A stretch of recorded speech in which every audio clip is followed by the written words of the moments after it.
नमस्कार, स्वागत है आपका हमारे इस पॉडकास्ट में। आज के पॉडकास्ट में हम बात करने वाले हैं डायबिटीज़ को लेकर, यानी कि शुगर एक ऐसी गंभीर बीमारी जो जल्दी से ठीक नहीं हो पाती। लोग परेशान रहते हैं, उसके लिए दवाइयाँ खा खा कर, परहेज़ कर कर, लेकिन उनकी डायबिटीज़ कंट्रोल नहीं हो पाती है। आज के पॉडकास्ट में 5 ऐसे घरेलू नुस्खे आप लोगों को बताए जाएंगे जिन्हें कर कर आप अपनी डायबिटीज़ को कंट्रोल कर सकते हैं। तो हमारे साथ हमारे पॉडकास्ट के खास मेहमान हैं सुभाष गोयल जी, जो आपको बताएंगे ऐसे नुस्खे और आपको कुछ ऐसी चीज़ें भी बताई जाएंगी कि अगर डायबिटीज़ से कोई साइड इफ़ेक्ट हो रहा है तो उसको भी कैसे रोक सकते हैं। सुभाष गोयल जी, स्वागत है आपका सर। जी, नमस्कार। आपको भी हमारी तरफ से बहुत बहुत शुभकामनाएं और जितने भी लोग प्रोग्राम देख रहे हैं सभी को मेरी तरफ से नमस्कार और सत श्री अकाल। आज की डेट में जो सबसे ज़्यादा केस देखने को मिलते हैं गोयल साहब, वो ये है कि मैंने देखा है 7वीं या 8वीं क्लास में जो बच्चे पढ़ रहे हैं उनको भी टाइप 2 डायबिटीज़ हो रही है। हम देखते थे कि टाइप 1 डायबिटीज़ ही बच्चों को होती थी, लेकिन टाइप 2 डायबिटीज़ भी बच्चों को हो रही है। ऐसा क्या वजह है, क्या कारण है जिसके चलते हुए टाइप 2 डायबिटीज़ बच्चों को हो रही है? मात्र 7वीं 8वीं क्लास में पढ़ रहे हैं, उनकी कोई उम्र भी नहीं है। बहुत से डॉक्टरों से भी हमने इस बारे में बात करी, लेकिन मैं आपसे जानना चाहता हूं कि एक्चुअल में क्या वजह है कि 7वीं और 8वीं में जो बच्चे पढ़ रहे हैं उनको टाइप 2 डायबिटीज़ हो रही है? ये एक्चुअली कई बार बाई बर्थ ऐसे जीन्स होते हैं जो रह जाते हैं। कईयों को तो बच्चों को जन्म से हो जाती है और कईयों को 2-3 साल के बाद हो रही है। ये होता है कि मदर के पेट में उनको प्रॉब्लम कहाँ हुई, लेकिन उसका कॉज नहीं होता कि क्यों हुई है। डायबिटीज़ का अभी तक किसी को भी नहीं पता होता क्यों होती है, ना ही कोई बता पाता है। लेकिन कई लोगों को तो किसी जैसे कोई बीमारी हुई, कभी कोई वैक्सीन लगा, कोई इंजेक्शन लगे, कोई दवाइयाँ लगी, उनसे कई बार होती है। कई लेडीज़ को प्रेगनेंसी के टाइम तो ऐसे करके भी है। लेकिन आजकल जो डायबिटीज़ का दौर चला हुआ है ये है कि सिर्फ स्ट्रेस और लाइफस्टाइल डिजीज़ है ये। अब खाने पीने का, अब पहले जब डायबिटीज़ होती थी मुझे याद है कि हमारे घर में कोई हमारे अंकल आया करते थे, तो वो जब कहते थे, हम छोटे होते थे, बहुत छोटे, वो जब कहते थे चाय फीकी पीनी है, तो हम छोटे बच्चे थे, हम मजाक उड़ाते थे उसका। हाँ, इसको क्या स्वाद आएगा, ये चाय पीनी क्यों? तो लेकिन हमारे पिताजी बताते थे कि बेटा ये बहुत अमीर आदमी है। हाँ, ये अमीर हैं, इनको एक बीमारी लग जाती है शुगर की, ये वो है। तो जब बीमारी हो जाती है ना बेटा, तो फिर वो शुगर नहीं खाते। अच्छा अच्छा अच्छा, तो वहाँ से हमारे दिमाग में ये कीड़ा बैठ गया कि ये कौन सी बीमारी है। बचपन से बैठी तो हम इस लाइन में ही चले गए कि इसका इलाज कैसे होगा, है ना। तो वो जाते जाते जाते जाते 1990 तक जब हम आए, ये बातें जो हम कर रहे हैं 75 की कर रहे हैं, जब 1999 तक हम आए तो हमने देखा यार कमाल हो गया, इसका पेशेंट इतना बढ़ चुका था। पंजाब के अंदर हमने एक गुरुद्वारा साहब है, वहाँ कैंप लगाया इसके लिए। तो जब कैंप लगाया, कैंप में 600 से ऊपर पेशेंट था एक दिन में, ओनली डायबिटीज़ का, जिनकी शुगर फ्री चेकअप के लिए हमने अनाउंस किया था। तो वो शुगर फ्री चेकअप के लिए 600 पेशेंट, उसमें से 450 के करीब पेशेंट थे जिनको डायबिटीज़ थी। 150 पेशेंट थे जो डाउट था उनको, वो आए थे चेक कराने। अच्छी बात है, पहले तो लोग चेक ही नहीं करवाते थे डरते हुए कि अगर आ गई तो मैं क्या करूं, भाई आ गई तो इलाज हो जाएगा। तो उसके लिए हमने कैंप लगाए, 1000 के करीब कैंप हमने पंजाब में लगाए, 1996 से लेकर के अभी तक लगा रहे हैं बराबर, ताकि लोग टेस्ट तो करवाएं, पता तो चले। और वो अच्छी बात है कि हमें स्पेस मिला है मोहाली में, गुरुद्वारा साहब में बहुत हम सेवा के भाव से वहाँ बैठते हैं, तो वहाँ पे लोग आते हैं। अच्छा भी लगता है, अच्छा भी लगता है कि हम इस बहाने हमारा दसबंध निकलता है कि हम कुछ ना कुछ दान पुण्य में लगा देते हैं। लेकिन बुरा तब लगता है कि ये डे बाई डे कितना कंट्रोल करने की कोशिश कर रहे हैं, बढ़ ही रही है, बीमारी बढ़ती जा रही है। क्यों? क्योंकि हमारा खान पान, पहले बताओ कहाँ होते थे इतने जंक फूड जंक्शन, कहाँ होते थे? पहले नहीं होते थे, ढाबे होते थे, ढाबों पे अच्छा खाना मिलता था, वो लगा करके बाण की मंजियाँ, उसके ऊपर फट्टा डाल के खा। अब ढाबे भी मॉडर्न हो गए, अब वहाँ पे भी वही चीज़ें हो गई कि खाना खाया, साथ ही गुड़ वाली चाय हो गई, फलानी चाय हो गई। वो खाने के साथ चाय का कॉम्बिनेशन और भी खतरनाक, और भोजन के साथ कोल्ड ड्रिंक का कॉम्बिनेशन उससे ज़्यादा खतरनाक।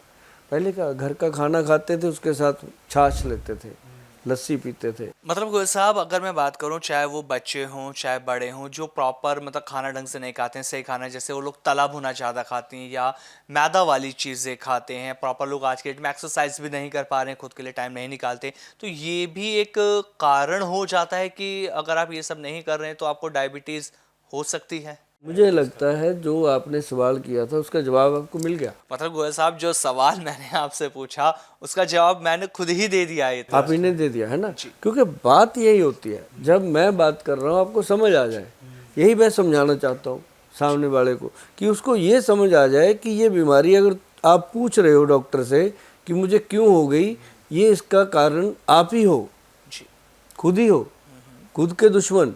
क्योंकि हमारा जो सोना जागना, बैठना, उठना, खाना पीना, हर चीज़ बदल गई है, और फिर स्ट्रेस अलग से।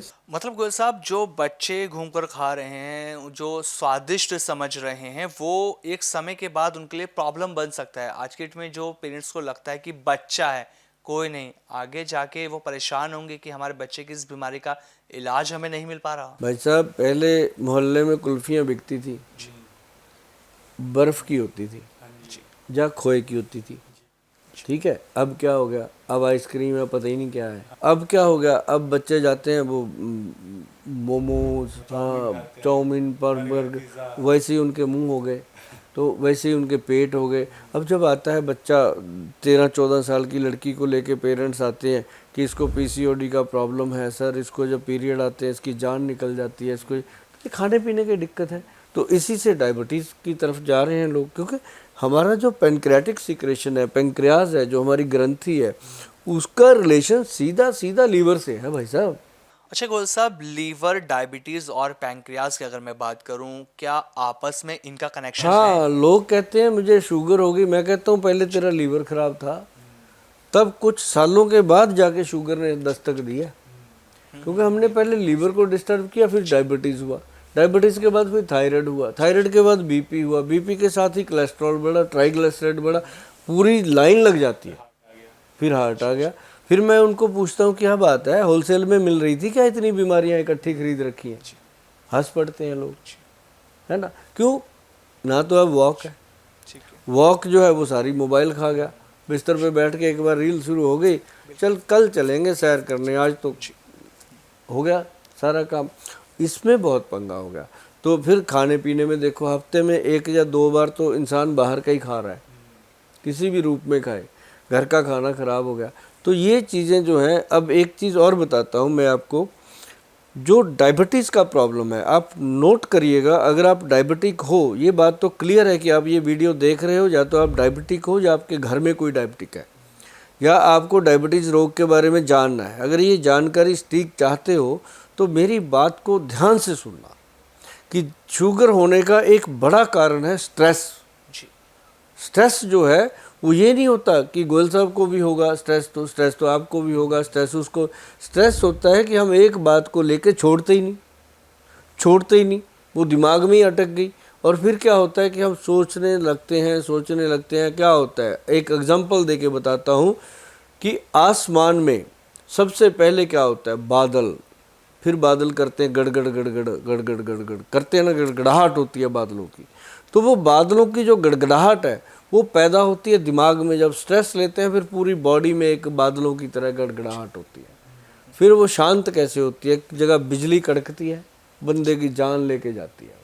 उसी तरह वो गड़गड़ाहट जो होती है वो हमारे किसी न किसी ऑर्गन पे जाके इफ़ेक्ट कर देती है। सीधा स्ट्रेस का इफेक्ट होता है मैदे पर। मैदे के पास लीवर है, उसके पास पैंक्रियाज है, उसके पास पित्ता है, उसके पास कोई भी है, गॉल ब्लैडर, मतलब किसी भी, चाहे किडनी पे, कहीं भी उसकी जैसे बिजली की तरह स्ट्रेस का रिफ्लेक्ट पड़ा, वो ऑर्गन डिफेक्ट हुआ। तो वो सबसे ज़्यादा उसको ये प्यारा है पैंक्रियाटिक सिक्रेशन, वो पैंक्रियाज पे अटैक करता है स्ट्रेस हमेशा। तो उसके बाद क्या होता है कि बीटा सेल कमज़ोर होने लगते हैं, शुगर को कंज्यूम नहीं कर पाते, शुगर बनती है, बीटा सेल के पास जाती है, बीटा सेल उसको लेता नहीं, वो वापस ब्लड में चली जाती है, घूमती रहती है, बढ़ती रहती है, इंसान का खून चूस लेती है, और देखने वाला कहता है क्या हो गया आपको। वो और बड़ा खतरनाक काम हो जाता है, जब कोई पूछता है तो आदमी और मरने वाला हो जाता है, मुझे क्या हो गया मेरे को। फिर वो फूड छोड़ देता है, रोटी छोड़ देता है, ये छोड़ देता है कि शुगर बढ़ जाएगी, ये उसको अज्ञानता और ले डूबती है। जबकि खाना पीना स्टाइल से लेना चाहिए। तो ये शुगर का मुख्य कारण है, स्ट्रेस और ये अपना लाइफस्टाइल। अच्छा गोयल साहब, जैसे कि मैंने शुरुआत में कहा था कि प्रोग्राम में 5 ऐसे नुस्खे, ऐसे रेमेडीज बताई जाएंगी जिन्हें अपनाकर शुगर लेवल को कंट्रोल किया जा सकता है। तो आप हमें बताइए कि वो कौन सी रेमेडीज हैं जिन्हें हम करें, जो लोग परेशान हैं डायबिटीज़ को लेकर, उनकी डायबिटीज़ कंट्रोल। मान लो आपको आज ही डायबिटीज़ का पता चला, मान लो आज ही पता चला, डरने की ज़रूरत नहीं है, घबराने की ज़रूरत नहीं है। डॉक्टर से बात करो कि जी मैं अभी दवाई शुरू नहीं करना चाहता, मुझे बताओ मैं क्या करूं। 6 साल 5 साल निकल जाते हैं बढ़िया बिना दवाई के। अगर क्या करना, मेथी दाना 20, जो मेथे होते हैं मोटे वाले होते हैं, एक बारीक होते हैं। अब मोटे मेथे जो है वो अभी, जो बारीक मेथी होती है वो गर्मियों में, तो अब जो मोटी वाली है अभी खानी है सर्दी में, ठंडे में। मोटी मेथी जो है उसके 20 दाने के करीब, आधा चम्मच, आधा पौना चम्मच, 20 दाने, और उसके अंदर 10 दाने कलौंजी के डालने। साथ में आप 40-45 दाने, मतलब 2 चम्मच मान लो, काले चने ड्राई डाल दो। डाल के पानी में भिगो के रात को रख दो। 1 गिलास पानी में डाल दो। गिलास कांच का होना चाहिए भाई साहब, कोई और धातु का गिलास मत यूज़ करें, कांच का मिले, अगर मिट्टी का हो तो और बढ़िया।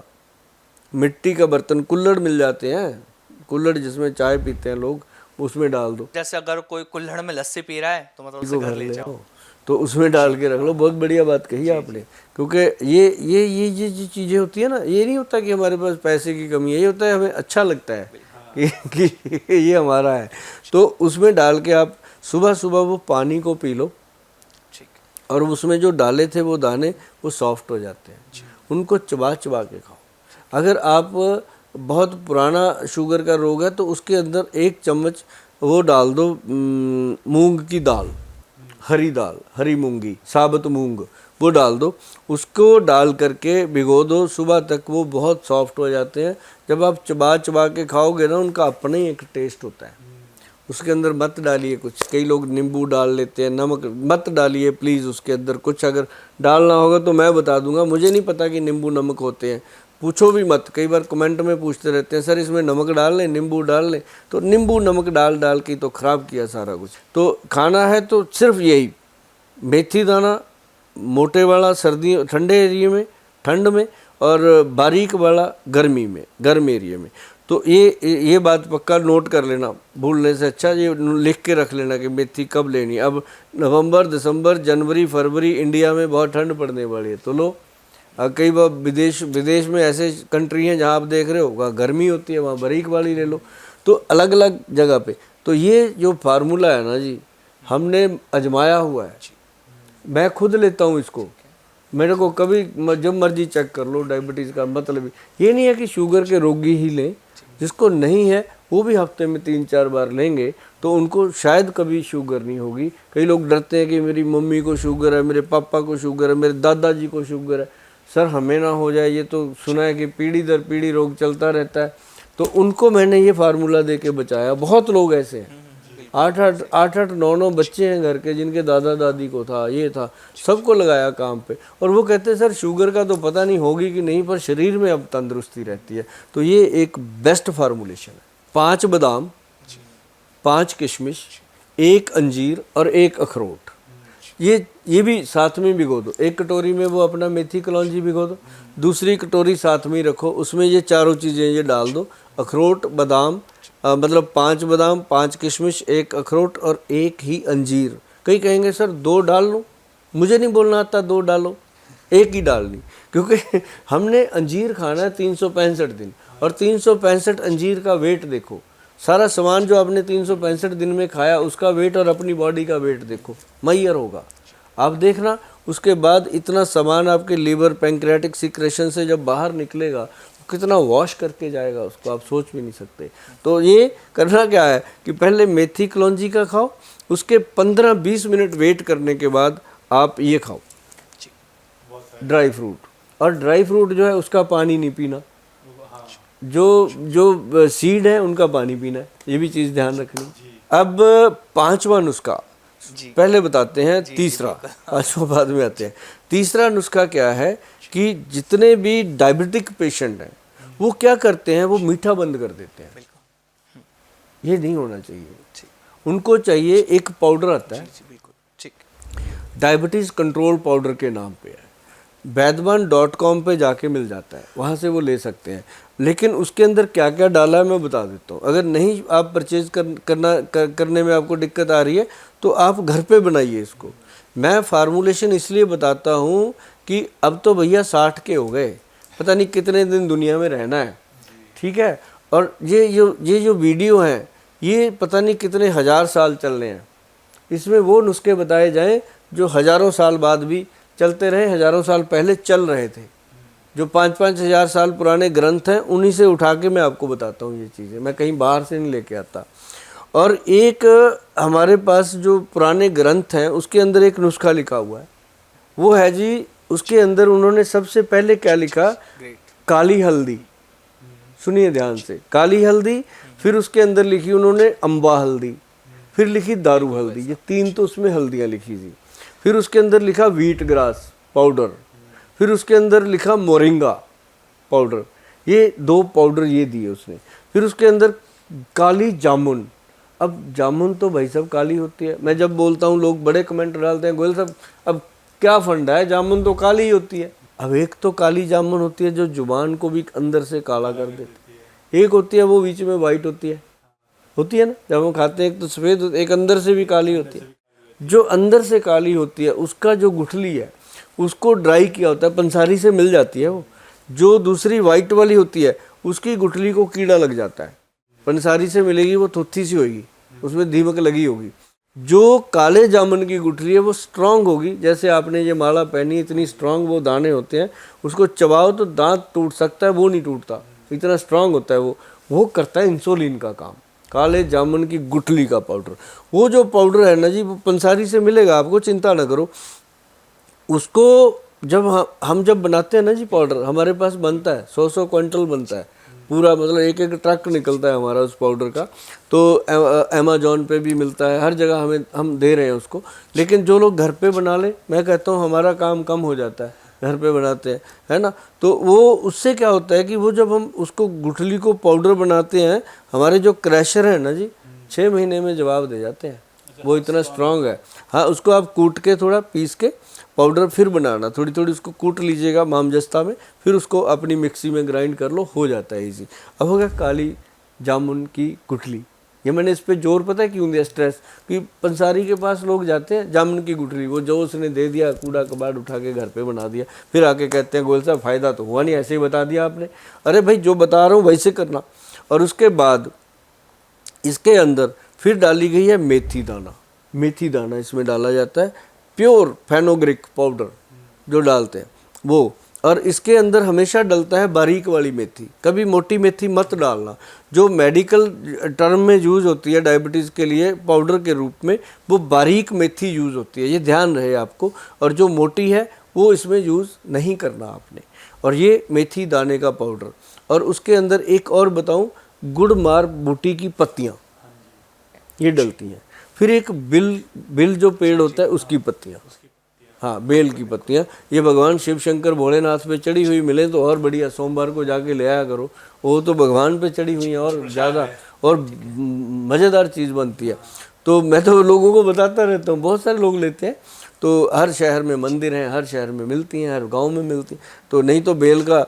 हाँ, एक बात और बताऊँ, अगर जीवन में सफल होना है, मैंने तो लगाए हैं भाई, एक बेल का पेड़ जरूर लगाना चाहिए ज़िंदगी में, एक आंवले का और एक बेल का जरूर लगाना चाहिए। क्योंकि जब आदमी दुनिया से जाता है ना, 5 पेड़ लेके चला जाता है, जला देता है 5 पौधे, तो 5-10 तो लगा के जाने चाहिए पहले ही, है ना।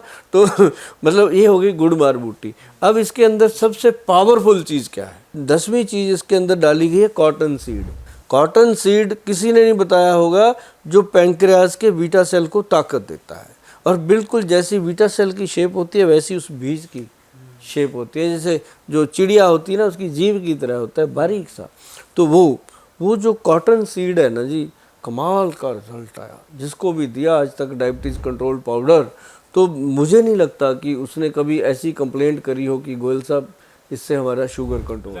10 चीज़ें हैं, 1 किलो बन जाता है, 3 महीने चल जाता है। 1 चम्मच सुबह खाली पेट खाओ भाई साहब, आपका शुगर कंट्रोल हो जाएगा। अगर शुगर डाउन होता है तो इसको ये लेवल करता है, ये भी है। और जैसे ही आपकी शुगर का लेवल 100 पे आ जाता है, 100 पे आ जाता है, या जो HbA1c का लेवल 6 से नीचे आ जाता है, 5.7 तक आ जाता है, तो मैं कहता हूँ भाई अब चाहे बंद कर दो बाकी दवाइयाँ, नो प्रॉब्लम। आपके डॉक्टर ही बंद कर देते हैं। डॉक्टर की सलाह के बिना कभी भी कोई गलत काम नहीं करना चाहिए। डॉक्टर साहब आप खुद ही कहेंगे कि भाई 1000 मिलीग्राम की गोली है, इसको 500 मिलीग्राम कर ले और एक दिन छोड़ के कर ले, तेरी शुगर ठीक है। तो मतलब वो जो पाउडर है ना जी, उसकी डायबिटीज़ को ऐसे कंट्रोल कर देता है जैसे जैसे देश का प्रधानमंत्री कंट्रोल करके रखता है हर चीज़ को। अच्छा गोल साहब, जैसे कि ये चौथा नुस्खे की अगर मैं बात करूं तो वो कौन सा है? क्योंकि जहां तक मैंने सुना है, जितने अभी तक मैंने डॉक्टरों से भी बात करी है, बहुत सारे आयुर्वेदाचार्यों से भी मैंने बात करी है, तो आयुर्वेद में ये लिखा है कि डायबिटीज़ के लिए शिलाजीत भी बहुत ज़्यादा फायदेमंद होती है। क्या ये सच है? मैं आपको बताता हूँ, शिलाजीत में भी बहुत ठीक है, ऊंच नीच होती रहती है। मैं बड़ा सभी दर्शकों से और शिलाजीत बनाने और बेचने वालों से माफ़ी चाहूँगा, लेकिन बात जो है वो कहूँगा कि शिलाजीत जो है वो हमेशा सूर्यतापी शिलाजीत, इसमें बहुत कुछ है। सूर्यतापी शिलाजीत, और जिसके ऊपर वैद्यवान लिखा हो डब्बी के ऊपर, उसमें चम्मच भी रखा है मैंने, उस पर भी ब्रांडिंग दी है ताकि किसी के साथ गलत ना हो जाए। तो वो जो सूर्यतापी शिलाजीत है ना जी, वो अगर एक मटर के दाने के समान चम्मच में लेकर के ऐसे पानी में घोल कर ही पिया जाए तो शिलाजीत को तो कंट्रोल करता ही करता है ना, सॉरी शुगर को। साथ साथ जो शुगर के कारण लोगों के अंदर वीकनेस आती है, अब उनके मैरिड लाइफ डिस्टर्ब, उनकी ज़िंदगी में रोमांस ही चला जाता है। वो कहते यार शुगर तो हुई, साथ में ये प्रॉब्लम आ गई, है ना। तो उस चक्कर में वो कभी कोई गोली खाते हैं बड़ी स्ट्रांग वाली, वो उससे 1-2 दिन बढ़िया निकल जाते हैं, फिर वही बात। तो उनके लिए शिलाजीत भाई साहब वरदान है। और हमने एक उनके लिए, मैं आपको बता दूं, आपके मैंने वैसे सोचा नहीं था कभी मैं कोई प्रोडक्ट की बात करूंगा, लेकिन इसके बारे में मैं नहीं रह पाता कि X+ गोल्ड एक प्रोडक्ट है। वो जो प्रोडक्ट है हमारे वैद्य जी ने 1992 में तैयार किया था, 1992 में वो प्रोडक्ट तैयार किया था। आज तक वो प्रोडक्ट मार्केट में लठ की तरह खड़ा है, क्योंकि लोग उसको पसंद करते हैं, लाइक करते हैं। डायबिटिक पेशेंट के लिए बनाया था हमने, जो लोग शुगर के पेशेंट थे उनके लिए हमने बनाया था, हम उनको देते थे। उसके अंदर पता नहीं भगवान की क्या शक्ति है, वो रोमांस तो भर भर के आता है बंदे को। हम कहते हैं 1 कैप्सूल डेली खाओ, और लेडीज़ के लिए गोली बनाई उसी की, X+ गोल्ड मर्दाना गोली, X+ गोल्ड कैप्सूल, तो वो जेंट्स के लिए। और उसके अंदर शिलाजीत की मात्रा है दोनों के लिए। और शिलाजीत डलते ही, सूर्यतापी शिलाजीत डालने के बाद उसकी जो एनर्जी लेवल आया, ये नहीं है कि वो रोमांस के लिए हो गया सिर्फ, वो फुल बॉडी में मतलब कि एनर्जी देता है। जैसे पैरों से लेके सर तक, अब कईयों के पैरों में आग निकलती है, जलन होती है, वो कहते हैं शुगर जब से हुई है जी पैर तो जलते हैं, बैठना मुश्किल है, ठंडे पानी में भी रखो तब भी जलते हैं। तो उनके लिए ये शिलाजीत रामबाण है। जी बिल्कुल गोयल साहब, हम अपने 5वें और आखिरी नुस्खे पर आते हैं कि डायबिटीज़ का वो 5वां नुस्खा कौन सा है जिसे अपनाकर डायबिटीज़ कंट्रोल हो सकती है। 5वां नुस्खा हम बताते हैं शुगर के जो लोग हैं। अब शुगर के जो पेशेंट हैं वो क्या करते हैं, सुबह से रात तक भोजन की लाइन लगा देते हैं, खाने में ये नहीं खाना, वो नहीं खाना, ये नहीं खाना। उनको मैं कहता हूँ कि जब भी खाना खाते हो, खाना खाने के बाद थोड़ा सा गुड़ खाया करो। लेकिन गोयल साहब कहते हैं कि गुड़ का जो ग्लाइसेमिक इंडेक्स होता है वो बहुत ज़्यादा हाई होता है। अगर असली होगा तो, असली जो गुड़ है उसमें क्या होता है, सुक्रोस होता है जी, ना कि उसमें कोई शुगर का अंश होगा, बिल्कुल कैलोरी फ्री होता है। वो जो वो निकालते हैं, क्या आपके यहाँ क्या बोलते हैं मुझे पता नहीं, वहाँ हमारे तो गन्ने की कलाड़ी बोलते हैं उसको। तो उसमें जो अब गन्ने का रस पियो, बिल्कुल भी नहीं शुगर बढ़ती, उल्टा कंट्रोल करता है वो शुगर। अच्छा गोयल साहब, एक चीज़ और सुनिए, बहुत सारे लोग ये भी कहते हैं कि जो डायबिटिक पेशेंट है, जिन्हें डायबिटीज़ है, उन्हें गन्ने का जूस बिल्कुल भी नहीं पीना चाहिए, ये उनके लिए जहर बन सकता है। गन्ने का जो रस है, मैं कहता हूँ गन्ने का जो रस है वो सीधा गन्ना कुल्हाड़ी में डालो, जी जी, रस निकालो, पी लो। और जो उसके अंदर अदरक डाल दिया, ये डाल दिया, नींबू डाल दिया, वो डाल दिया, फिर वो नुकसान करता है। प्लेन गन्ने का रस हमने तो भाई बहुत लोगों को पिलाया, हमारे तो डेली क्लिनिक में जब लोग आते हैं 200-250 पेशेंट डेली रहते हैं वहाँ पे, तो हमारे वैद्य जी ने स्पेशल गन्ने की रेडी वहाँ लगवाई हुई है। वो रेडी वाले की भी अच्छी इनकम होती है, वो सबको पिला के जाता है और सभी खुश हैं। और उसके बाद वो उनका वो भी खुल जाता है दिमाग की, यार ये सचमुच अगर पिया जा सके तो पिया जाए। तो हफ्ते में हम कहते हैं 1 बार 2 बार पीना चाहिए। गन्ने का रस पीने के लिए जो गन्ने का रस निकालते हैं उनको स्पेशली बोलना है आपने कि भाई सिर्फ गन्ने का रस पीना है, उसके अंदर जो भी आप डालते हो वो आप बचा लो और 5 रुपये और ले लो, बर्तन अच्छे से साफ करके प्लेन गन्ने का रस पिलाओ। पी के देखो 10 दिन, आपको पता चलेगा कि शुगर जो डे बाई डे बढ़ रही थी वो कंट्रोल आ रही है। मतलब गोयल साहब ये टोटल आपके 5 उपाय हो गए जिन्हें रेमेडीज जिनकी हमने शुरुआत में बात करी थी कि वो है गुड़, कि खाने के बाद गुड़ ज़रूर खाना चाहिए। लेकिन मैं एक चीज़ और पूछना आपसे चाहूँगा कि जो डायबिटिक पेशेंट है उनके लिए कौन से योगासन है, वो कौन कौन से योगासन कर सकते हैं? योगासन जो है मैं ज़्यादा नहीं कहता होता, मैं कहता हूँ 15 मिनट लगाए चाहे। वो एक तो वज्रासन में बैठे, जब भी भोजन किया दिन में 1 बार किया 2 बार किया तो उस समय वज्रासन में बैठे। और वज्रासन अगर समझ आ गया ठीक है, नहीं अपना गूगल पे डालना वज्रासन, बहुत सारे लोग करवा रहे हैं, देख लेना उस तरीके से। और एक है मंडूकासन। वज्रासन में बैठे बैठे यहाँ दोनों अंगूठे अंदर करके यहाँ नाभि के दोनों साइड हाथ रख के ऐसे करना है। तो उससे क्या होता है कि आपका शुगर लेवल कंट्रोल होने लगता है। और एक बात और, नाभि का नाम लेने से ध्यान आया कि जो देसी घी होता है, छोटा नुस्खा बता देते हैं, जो देसी घी होता है उसके साथ 1 चम्मच देसी घी, आधा चम्मच उसके अंदर नारियल का तेल मिला के उसको ऐसे मिक्स करो, उसको ऐसे नाभि में मल दो, रात को सोने से पहले मसल दो। मसल के साथ ही उसको बाकी बचा हुआ अंडर आर्म में मसल करके ये वाला 10 बार पीछे को करो और 10 बार ये आगे को करो। और जब आप करोगे तो आपको ये फील होगा कि एक एक नस जो है उसमें लुब्रिकेशन आ रहा है, ब्रेन के अंदर सॉफ्टनेस आ रही है। और जो शुगर के कारण इतना स्ट्रेस आ रहा था दिमाग पे वो कम हो रहा है। जब स्ट्रेस कम होगा तो शुगर नेचुरली कम होती है। बिल्कुल गोयल साहब, जिस तरह से हमने 5 जो टिप्स आपसे जानी, जो रेमेडीज घरेलू नुस्खे जो अपने किचन से हम कर सकते हैं वो आपने बताया, बहुत शानदार ये नुस्खे थे। जो लोग इस हमारे पॉडकास्ट को देख रहे हैं जो डायबिटिक पेशेंट है, मैं उनसे यही कहना चाहूँगा कि गोयल साहब ने जो नुस्खे आपको बताए उन्हें आप ज़रूर कीजिएगा, क्योंकि ये चमत्कारिक नुस्खे हैं और शुगर की बीमारी जल्दी से कंट्रोल नहीं होती है। लेकिन अब शुगर की बीमारी आपकी कंट्रोल होगी, क्योंकि गोयल साहब ने ऐसे नुस्खे दे दिए हैं जिन्हें कर कर आपकी ये बीमारी ठीक होनी शुरू हो जाएगी। तो अगली वीडियो में हम क्या बात करें गोयल साहब, ये लोगों को कमेंट जरूर करके बताना होगा ताकि हमसे जान सकें कि कैसे हर गंभीर बीमारी का इलाज हम घरेलू नुस्खों से कर सकते हैं। बहुत बहुत धन्यवाद गोयल साहब, आपने इतनी महत्वपूर्ण जानकारी हमें दी। नमस्कार आपका।